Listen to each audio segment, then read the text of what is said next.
there's a problem that could affect the future of motorcycling which no one's talking about. And it's probably not what you think. It's not the issue with the younger generation getting their licences. It's not like all the challenges we had over Euro 5. It's not main dealer costs. It's not the push towards EVs. It's none of those. But it's something which everyone could have an effect on. And I've come down to my local dealer, GV Bikes, to have a chat with them and find out more.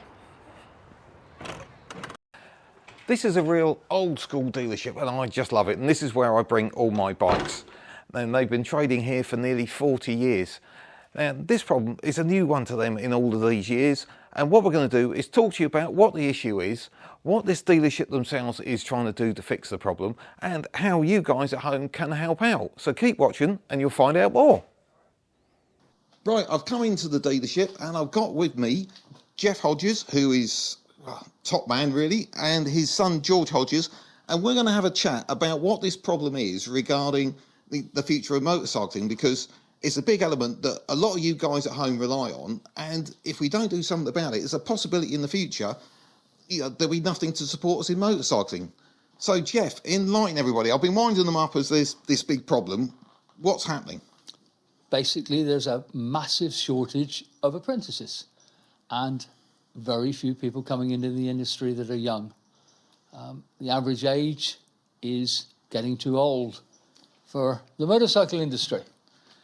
But the interesting thing I found out, I've been doing quite a lot of research, is for people of my generation, when you talk about apprenticeships, you always think 16, 18-year-olds, but that's not really the case, is it? It's actually, I believe there was a number, something like 48% of apprentices are over 25 years old, which is, for me, quite a surprise. That's right. As I said, very few 16-year-olds coming into the industry. And the other problem is that there seems to be this issue, not just, from what you've told me, it's not just getting the youngsters involved or even maybe the older people. There's a lack of courses out there to actually convert these guys that have got the enthusiasm, got the will, but they, where do they go to get trained? That's right. There's nothing south of Birmingham. To our knowledge, there's nothing in the southwest of England at all to support the motorcycle industry. And the numbers are, with research, and I think you guys at home might be quite surprised by this, is that there's somewhere in the region of about 2,000 MOT test stations. So, pull the numbers out of the air. If we say there's 3 motorcycle technicians in each MOT test station, which is probably not an unreasonable average, that's 6,000 mechanics out there. And since 2024, there has been 43 apprentices go through the system, which you're just never going to keep up, are you? That's exactly right. A massive shortage.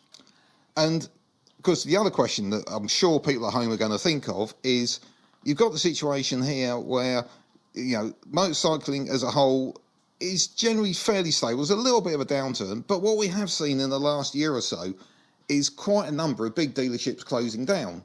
And so people at home will go, well, hang on a minute, all these dealerships are having problems. There must be loads of motorcycle technicians out there looking for a job.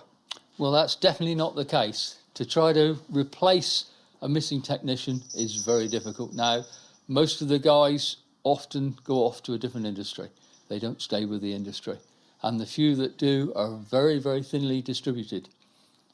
And just for people at home to understand, you've got a real sort of heritage of, pushing through. And maybe we'll bring George in here because George is one of your 2 sons that has come to becoming a technician via the apprenticeship system. And, you've done it over the years. And also, well, tell us more about it. So, yes, you're exactly right. So I actually, different industry, but at 16 I was an apprentice in an IT business. This is obviously our family business. So after a few years, I started my own company on the IT side, and then I'm part-time working with these guys in here. But I've been all the way through that, and yes, an apprenticeship was obvious for me when I left school. I wanted to get straight back into work. I didn't want to come out with huge amounts of money owed to the university. Essentially, I wanted to make sure I was earning a bit of money and doing something I wanted to do.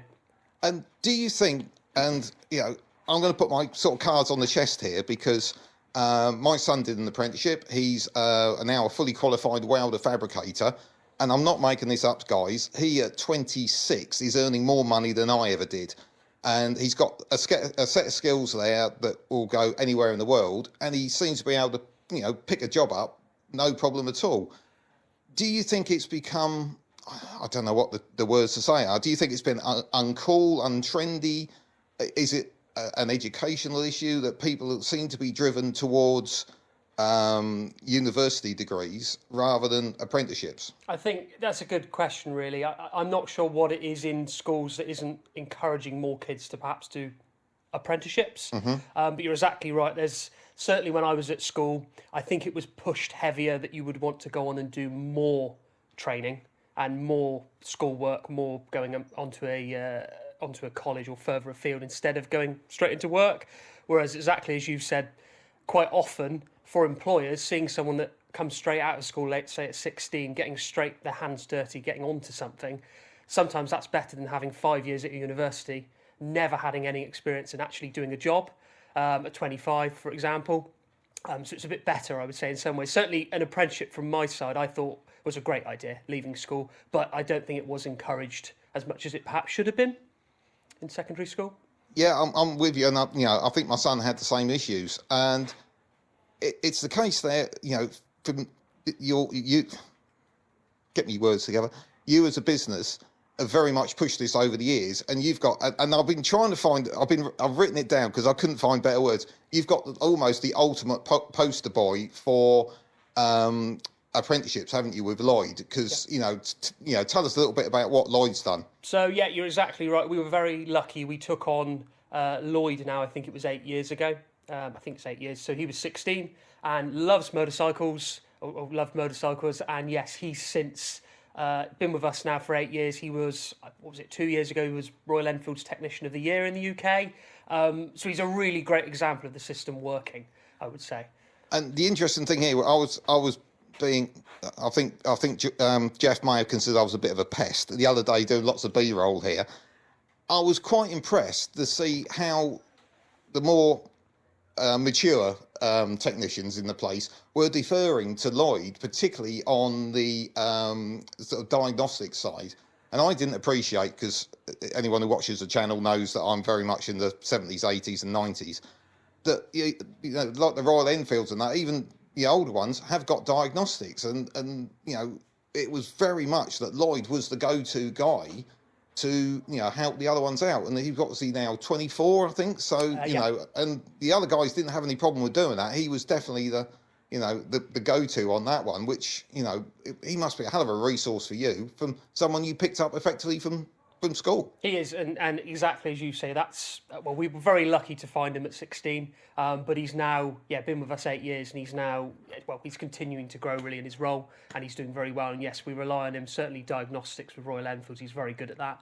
I know you'll say he does lots of our little scooters as well, doesn't he? That's one of his other specialities. I would say. He's very good at diagnosing. He's very good at diagnosing scooters. Yes, especially electrical problems.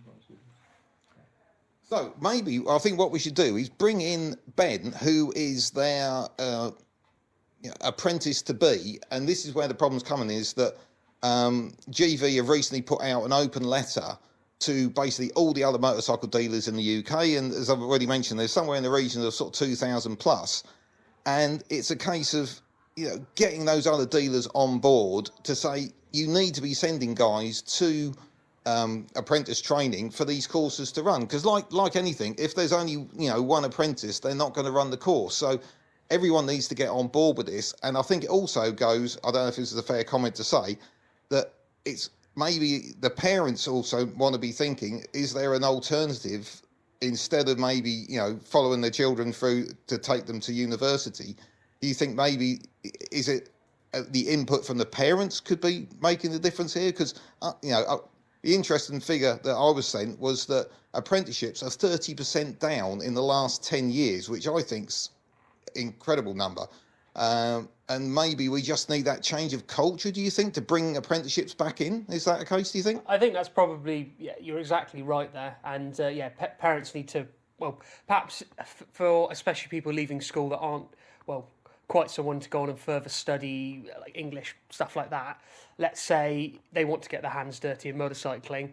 It's a great opportunity. At 16, kids can actually do something, go out and learn on the job. And yeah, if parents can be there to push their kids to do that, that'd be great, and that'll help everyone in the wider industry. Well, shall we just grab Ben, who is first time on camera for Ben, so be kind. Where are you going? Grab the microphone off George there. So Ben, you've come here from I think you pestered these guys for some work experience, didn't you? Yeah, basically, and then you've converted that into a Saturday job, I believe. But now you want to go on the apprenticeship side, and we did have a little chat before the video, but you were saying that this is against what, almost the culture you've got at school of, people are, not forcing you, I can't say those kind of words, encouraging you maybe to look at other further education rather than the apprenticeship scheme. And you're a little bit of an outlier really on, coming into the apprenticeship scheme sort of amongst your peers at school. I think in school it's, as George said, it's more pushed to go and do something more academic. In college, English, maths, physics, sciences, than it is to go and do something practical and do something where you learn on the job. And I think it's almost just not seen as such a high-class option sometimes going to university. And do you think it's a case that that's putting people off actually looking at apprenticeships? From the school side, is that there should be more opportunities out there, but maybe people's eyes are not being open to it. Because I could see the other day when I was in here doing B-roll that you're obviously very enthusiastic about your bikes. I hear you talking about it, and hopefully we've overrolled this with some nice B-roll of Ben putting a Honda CB back together, and he was really getting stuck in. But do you think is it a change of culture, do you think, that we need to be looking at maybe getting people into apprenticeships rather than going to university, colleges and so on? I don't think there's a lack of want from people my age to do it. I think it's a lack of, like you said, knowing about it. It's not something that's publicised, it's not something that's seen so much. Or when you have all these assemblies about going to college and university, they never seem to mention doing an apprenticeship or doing something you learn on the job. And maybe, if you want to throw the mic to George, because I'm going to sort of put him on the spot here a little bit, is it a case of maybe, let's be honest, universities do very well from tuition fees, and you've already said you didn't want to walk out with a big debt. And do we think, is maybe the whole thing being squiffed, trying to pay for, tuition fees rather than going for, nuts and bolts stuff like we're trying to get Ben involved in? I think that's absolutely right, really. It's just, well, again, as we've already said, it's the lack of that encouragement at secondary school, like you're saying, really. And I certainly went through that 10 years ago now when I was leaving secondary school. And apprenticeships were mentioned, don't get me wrong, but I think it was similar to you were saying, kind of considered that was the way out, that it wasn't encouraged. You should do that. If you didn't, well, you weren't clever, which isn't the case at all, but that's what they were sort of pushing, really. And I don't think that's the case at all. And I think, as we've said, it's the practical skills you can get in an apprenticeship is, I think, better a lot of the time than what they might be teaching you just going and doing a course at university. I think that's what I would say. Okay, we bring Jeff back in, just maybe to have a little bit of a wrap up. I think the thing I'm hearing is that it's not just the end result is the fact we're struggling for apprenticeships or apprentices, but there's a lot of things down the line that could change this, and it's not just the likes of Ben wanting to actually do it. It's letting people know, and maybe the people at home, if you've got kids coming up, doing the GCSEs and that, surely this is something maybe more people should be encouraging, and that's what the effect it's having on the industry, because ultimately the problem we're facing here is that apart from this lovely old Kawasaki, majority of bikes around me are all getting more complicated, aren't they? They're getting more technical, yes. And we need more people like Lloyd to make these things repairable, and it's less that we can do at home now. And is it a case now, if we don't fix this problem now, in 10 years' time, there'll be loads of people leaving the industry because they're getting a bit more. I'm careful because I'm stood next to Jeff. I'm slightly more mature, Jeff. Thank you. And people are leaving the industry, and then you say other people are leaving the industry for other reasons because they're changing career. If we don't fix this now, we've got a real problem coming. We have got a problem. In my opinion, I think something should be put in place in school where they recognise the non-academic people could be better placed in situations like ours and in engineering. You don't necessarily need to be academic. And as George touched on the fact, they push people to be mechanics and engineers who maybe aren't thought to be so clever.